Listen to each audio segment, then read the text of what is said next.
We have these seemingly contradictory core needs. On one hand, we want certainty and comfort because it makes us feel safe, secure, and control. On the other hand, we desire uncertainty and variety because we want to grow and we want to feel this newness and excitement. And most of us in the modern world over rely on the first one and under rely on the second one. And if we just correct and recalibrate our lives, this can lead to amazing results. Here we go.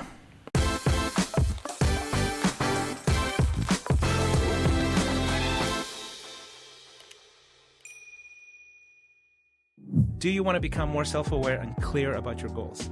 Try our free Xponential score. In just 5 minutes, get a high-level picture of where you stand in key life dimensions. Get your personal life score at xponential.life/score. So if you're listening to this, you may be at this crossroads, maybe for a while, actually, where on one hand, you like the certainty, the predictability, the safety of your situation, but then there's this adventurous part of you, this desire to grow and to evolve and to find out what's out there, maybe something that's more aligned to your passions or maybe your season in life. And this happens to everybody. And I think most of us over rely on certainty and under rely on uncertainty. But let me tell you a few stories about myself just to illustrate how amazing it can be if you really shift your focus a little bit to the middle, right?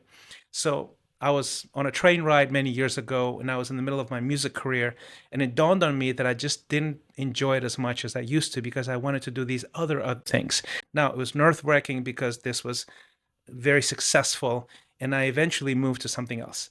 Fast forward again, I was moving to the US and I was just wrecking my brain of what I was going to do on US soil, right, as an immigrant.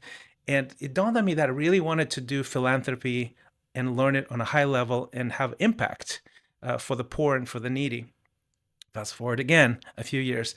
I was in Los Angeles and I was going for this walk, and I realized I really wanted to start a music production and music video company in Hollywood because this is where some of the most gifted people on the planet resided that do that kind of thing.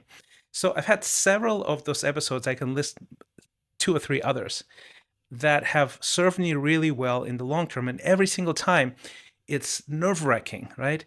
And it's, oh, not again. But if you trust your intuition and if you look at the risk and this need for certainty and you realize, you know what?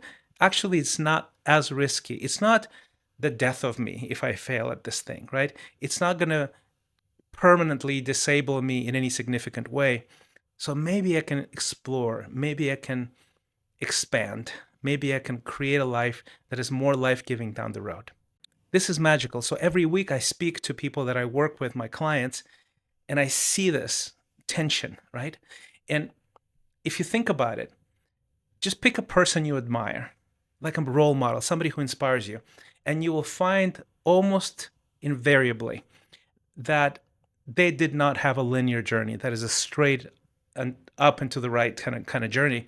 It's usually more of a zigzag where they just tried new things and they experimented, and maybe it didn't go well over here, but it went better a little bit here.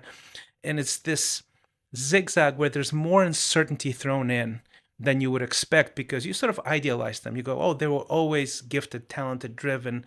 Things just aligned for them. And look at them. I wish I had what they had. But really, the truth is that's very rarely the case. It's usually this zigzag where they would just throw in more uncertainty and they're more comfortable with it.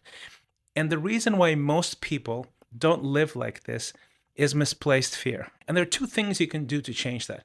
First, you need to sort of recalibrate what you think certainty is, And the second one is to develop a lifestyle pursuing new dreams and goals that is more weaved into your normal rhythm of things. When I was growing up, I had a lot of uncertainty.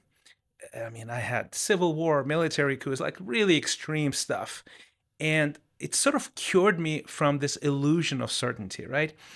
And what I find here in the US or any developed nations, if you go to Europe, Western Europe, that kind of thing, what you'll find is that we're so used to stability and we value it so much that anything just off a little bit from major stability feels like instability, right? But what happens is, yeah, some bad things can happen if you try a new path and try to learn a new thing and you start over or something like that. but mostly you'll be fine, right? So there's this overreaction towards certainty. We're overcalibrate, and it's maladaptive.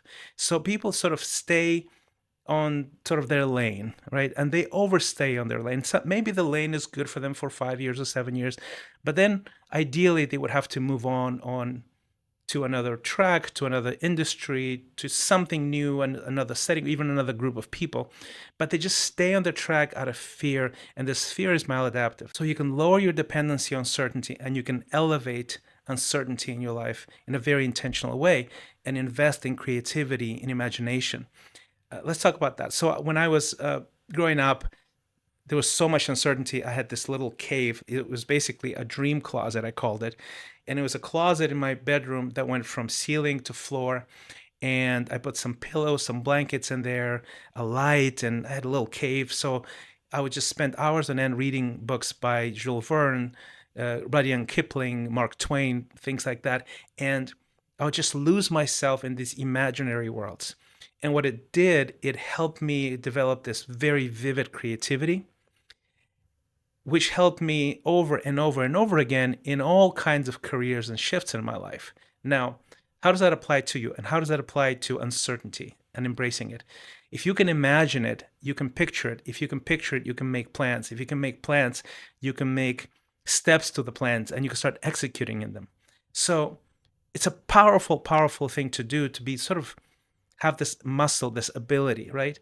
And there are people that will tell me, and they actually do tell me all the time, "Oh, I'm just not that creative. I'm more of a, certainty guy." And I really don't believe them, right? I don't think anyone is non-creative. I don't think anyone is sort of genetically averse to risk or trying new things. I think you're taught that, you're trained to be that, and you sort of accept it, right? You accept the status quo, you stay on your lane, and you eventually become this cog in a machine. You just conform. But you are so much more than that. That's what I'm saying, right? And you can teach yourself creativity. And actually, I think everybody's creative, and we do that all the time when I work with clients. So if you go into any classroom with like a bunch of 5-year-olds, and you give them some paper and some crayons, they will be artists. You fast forward that to literally 10 years later, maybe 15, 16-year-olds, and you won't have the same reaction. And what happens is we really educate creativity out of people, and we start believing it ourselves. And the truth is, everybody's creative. This is a skill you can develop, and it can serve you in incredible ways, because then now you're lowering your dependency on sort of safety, and you're heightening your desire, your adventurous spirit, and then you can move forward and create incredible new opportunities for yourself. And I see it all the time. I see people change, shift, and you can too. Are you enjoying this podcast and ready to level up? Discover high-performance coaching at Xponential. Visit Xponential.life to book your free strategy call. You can tell us where you are, where you want to go. We'll give you free advice. And if it's a good fit, we'll tell you all the amazing results our clients are getting and all the details about Xponential. Time after time, I see people change and transform their lives when they lower their dependency on certainty and comfort, and they heighten this core need for adventure and uncertainty and creativity. It can happen to you. It's a muscle you can develop. It's a character trait. It's a skill. And I love teaching people how to do that. If you want more of this, you can go to christianrayflores.com. It's a free newsletter. It drops every Sunday. I hope you enjoy it.